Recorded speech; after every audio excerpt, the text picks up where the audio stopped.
பிரேசலார். பார்த்தீங்கன்னா நம்ம ஊழியக்காரங்க வந்து பாஸ்டர் மாருங்க எப்படி இருக்கணும்னு ஆண்டவர் சொல்லிக்காரு பார்த்துக்குங்க. 1 தீமோத்தேயு 3ஆம் அதிகாரத்தில் 2ஆம் வசனம். ஆகையால் கண்காணியானவனா ஊழியக்காரங்களை தான் கண்காணியானு சொல்கிறார் ஆண்டவர். கண்காணியானவன் குற்றச்சாட்டப்படாதவனும் ஒரே மனைவியை உடைய புருஷனும் ஜாக்கிரதை உள்ளவனும் தெளிந்த புத்தி உள்ளவனும் யோகிதை உள்ளவனும் அந்நியரை உபசரிக்கணும் போதக சமர்த்தவனுமாக இருக்க வேண்டும். அவங்க ஊழியக்காரங்க என்ன சொல்கிறாங்கன்னா, ஊழியக்காரங்க யாருமே வந்து கூடாது, குற்றம் சொல்லக்கூடாது. நீ அப்படி இருக்க போறீங்க அந்த மாதிரி இருக்கணுமா.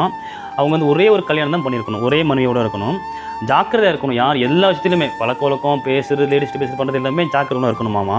தெளிந்த புத்தியுடன் இருக்கணுமா, நல்ல ஞானமாக இருக்கணும், அந்நியரை உபசரிக்கணும். எல்லாத்தையும் என்ன பண்ணணும், பாஸ்டும் சிஸ்டம் சரி எல்லாத்தையும் அனுசரிக்கணும், ஆதரிக்கணும். அதான் சொல்கிறாரு. அந்நியரை உபசரிக்கவும் போத சம்மந்தமாக இருக்கும், திறமையாக தகுதியான பாஸ்ட்டாக இருக்கணும்னு சொல்கிறாரு. அடுத்து கீழே பாருங்கள்.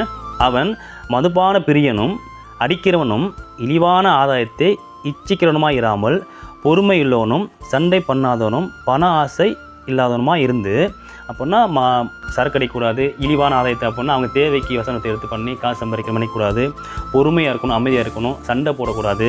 அப்போ தான் பண ஆசை இல்லாதவனும் அப்படின்னா அவங்க சொத்து சேர்க்கக்கூடாது, அதை வாங்கணும் இதை வாங்கணும் அதை பண்ணணும் நினைக்கக்கூடாது. 4ஆம் வசனம் பாருங்கள். தன் சொந்த குடும்பத்தை நன்றாய் நடத்துகிறவனும் தன் பிள்ளைகளை சகல நல்வொழுக்கமுள்ளவர்களாக கீழ்ப்படுகிற பண்ணுவருமாக இருக்க வேண்டும். அவர் மட்டும் நல்லா இல்லாமல் அவங்க பிள்ளைங்க பொண்டாட்டி பிள்ளைங்க எல்லாமே கரெக்டாக நடத்துகிறவராக இருக்கணும். வீட்டில் எல்லாமே கரெக்டாக இருக்கணும், பிள்ளைங்களும் கரெக்டாக இருக்கணும்.